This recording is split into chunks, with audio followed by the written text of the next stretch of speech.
जय श्री कृष्णा। हर हर महादेव। कैसे हैं आप सब? स्वस्थ और सुरक्षित होंगे। दोस्तों, अपने जीवन में कभी ना कभी अनुभव अवश्य किया होगा। जैसा हम सोचते हैं, सुबह उठते से ही जैसे हमारे विचार हमारे मन में आते हैं, हम अपने लिए दूसरों को वही करते पाते हैं। कभी आप सुबह उठें और किसी कारणवश यदि आप चिड़चिड़े हो जाते हैं किसी दूसरे के लिए, एक एग्जाम्पल तौर पे मान लीजिए, एक उदाहरण तौर पे मान लीजिए कि आपके यहाँ काम वाली मैड नहीं आई, बाई नहीं आई, और आप एक अंदर से आपके मन में गुस्सा है उसके प्रति, होना भी चाहिए, लगता भी है कि आप सुबह उठे और आपको देर हो रही है, ऑफिस जाना है या घर का ही पूरा कार्य करना है, लेकिन आप वह गुस्सा मन ही मन बड़बड़ाकर गुस्सा कर कर उस मैड को अपशब्द बोलकर निकालते हैं। और देखना कहीं ना कहीं रात तक, सुबह से शाम तक में, रात तक में आपको वापस, आपने तो सिर्फ मन ही मन बोला होगा, लेकिन आपको रात तक कहीं ना कहीं से वो शब्द आपके ऊपर घूम कर आ जाएंगे। कहीं जो शब्द आपने उसके लिए सोचे थे, जो उसके लिए विचार बनाए थे, कहीं ना कहीं वो आप तक लौट कर आ गए। इसलिए सबसे पहली बात तो हमें इस बात का अवश्य ध्यान रखना होगा, हम अपनी जिंदगी में शांति चाहते हैं, सौभाग्य चाहते हैं, धन चाहते हैं, सुख चाहते हैं, तो आपको इस बात का अवश्य ध्यान रखना होगा कि आप किसी दूसरे के प्रति बुराई की भावना ना रखें। आप सुबह से मन में किसी के प्रति ये विचार ना बनाएं कि उसका बुरा हो जाए, उसका ऐसा हो जाए। आप अच्छा नहीं सोच सकते, ना सोचें, कम से कम बुरा ना सोचें। इस बात का आप ध्यान रखते हैं, क्योंकि एक बार अवश्य अपनी लाइफ में आजमा कर देखना, जिंदगी में आजमा कर देखना, ऐसा होता है, बिल्कुल पक्के में होता है। आपने अनुभव नहीं किया होगा, एक बात अलग है, ये आप करके देखना, मन में कभी सोचना, किसी के प्रति गुस्सा करके देखना, आपको दिन भर में कहीं ना कहीं आप पर वापस लौटता हुआ दिखाई देगा। इंसान का शरीर, इंसान का मन, इंसान की आत्मा, आपको कहीं भटकने की आवश्यकता नहीं है कि आप, जरूरी नहीं है आप मंदिर जाते हैं, बहुत अच्छी बात है, मंदिर जाकर जितनी शांति, जितना अच्छा लगता है, जितना अच्छा एहसास होता है, वह कहीं नहीं हो सकता। लेकिन यदि आप किसी कारण से मंदिर नहीं जा पाते हैं, समय का अभाव है या नहीं है आपके पास ऐसा जाने का साधन, दूर है मंदिर, तो कोई बात नहीं, लेकिन आप अपने घर में ही अपने शरीर को ही एक मंदिर बनाकर देखना। कभी सोचना कि मेरे शरीर में, मेरे अंदर ही सारे भगवान विद्यमान हैं। आप जब भी राम जी का, यदि आपके इष्ट हैं, तो राम जी को भोग लगा रहे हैं, ऐसा कहकर उनको सबसे पहले उनको समर्पित कर कर स्वयं भोग लगा के देखना, स्वयं खा के देखना, लगेगा कि हाँ, मेरे अंदर भगवान ने ग्रहण कर लिया। आप कृष्ण जी आपके इष्ट हैं तो उनके लिए ऐसा कर कर देखना। कोई भी मन से भावना बनाकर उनके लिए जो कार्य करेंगे और आप अपने शरीर को वो चीज अर्पित करते हैं, आप देखना, लगेगा आपको कि आपने स्वयं कृष्ण ने आपकी वस्तु स्वीकार कर ली है। ऐसे ही भोलेनाथ, भोलेनाथ का तो कहा जाता है कि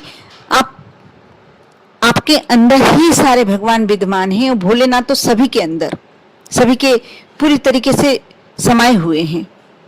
दोस्तों, जो आज मैं उपाय बताने जा रही हूँ, आप सुनेंगे, बस ये बात का ध्यान रखना है आपको कि जो आपके अंदर भगवान बसे हुए हैं, जो आपके आत्मा रूपी भगवान है, मन रूपी भगवान है, यदि आप उनको समझ जाते हैं, हर कार्य, जो भी आप वस्तु अपने दिल से चाहा कि मुझे चाहिए, अवश्य मिलेगी। आपने कई बार देखा भी होगा कि कोई व्यक्ति मंदिर नहीं जाता, पूजन नहीं करता, घर में भी पूजन नहीं करता, सिर्फ अपने कार्य ही करता है घर के। अपनी कोई महिला है, अपने घर में अपने परिवार को ही पूरा समय देती है, कोई बाहर मंदिर नहीं जाना है, कोई पूजन नहीं करना है, कोई दीपक नहीं लगाना है, उसके बाद भी आप देखेंगे कि उसका पूरा कार्य होता है, जो भी वह चाहती है, उसकी पूरी सुख सुविधा, पूरे सुख, पूरे ऐश्वर्य उसके पास है। क्यों?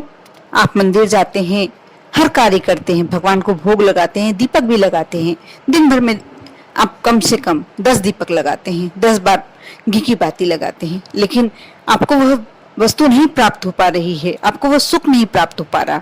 आपके घर में क्लेश भी है, आपके घर में आपस में सामंजस्य भी नहीं है, तनाव की स्थिति है, धन का भी आगमन यदि होता भी है तो बहुत जल्दी खर्च हो जाता है।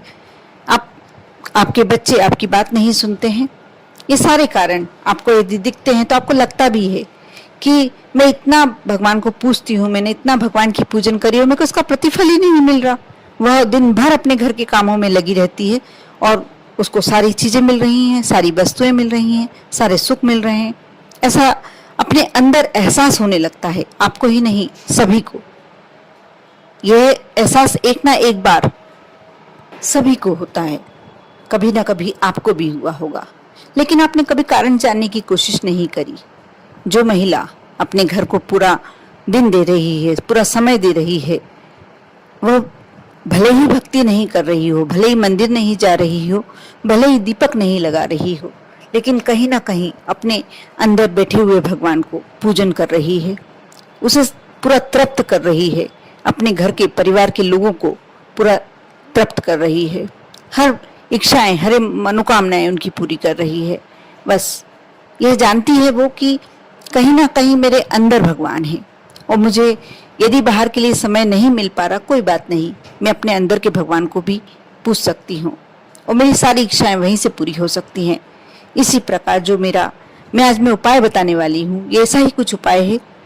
आप सुबह जब उठते हैं, स्नान के लिए जल भरते हैं, आपको कोई मंत्र नहीं पढ़ना, कोई पाठ नहीं करना, कोई पूजन नहीं करना, कोई दीपक नहीं लगाना। आप जब स्नान के लिए जाते हैं, स्नान करने के लिए बैठते हैं, उस समय आप अपने अंदर सोचिए कि शिव मेरे अंदर विराजमान है।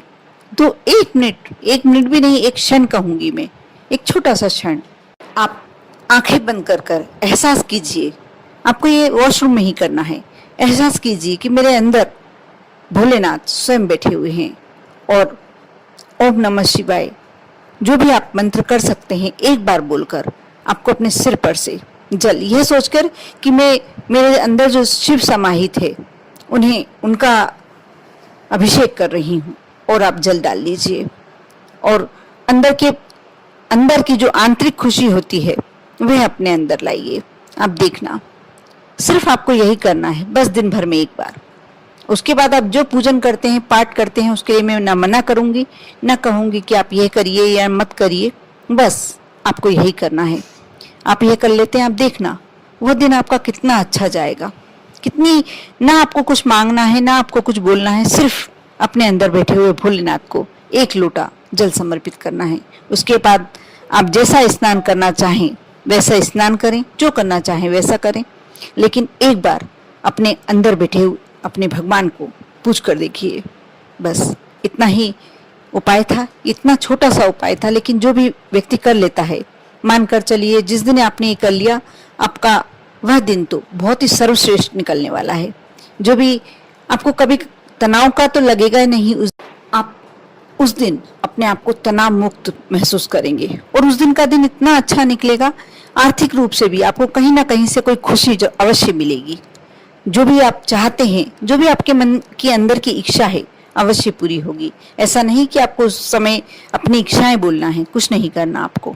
बस जो आप सुबह उठते से खुशी का अनुभव करना चाहते हैं और जो रात्रि में सोते तक आप एक खुशी का अनुभव करना चाहते हैं, वह खुशी सारी आपको अवश्य प्राप्त होगी। कोशिश करें आप दिन भर में किसी से अपने बातचीत द्वारा किसी को कष्ट न दें, दुख नहीं पहुंचाएं। देखना, सिर्फ इतना कर भर देने से आपके दिन कैसे बदलने लगते हैं। आप लगातार 7 दिन ये उपाय कर देखें, उसके बाद आपको अच्छा लगे तो कंटिन्यू करके रखें। आप पर और आपके पूरे परिवार पर भोलेनाथ की कृपा हमेशा बनी रहे। ओम नमः शिवाय। आप एक बार यह उपाय सोमवार के दिन से शुरू करिए, जो सोमवार कल पड़ रहा है। मैं चाहूंगी कि ये उपाय आप कल से ही शुरू करके देखिए और 7 दिन तक कंटिन्यू करके देखें। आपको लगेगा कि आप में बहुत कुछ पॉजिटिव हो रहा है। ओम नमः शिवाय।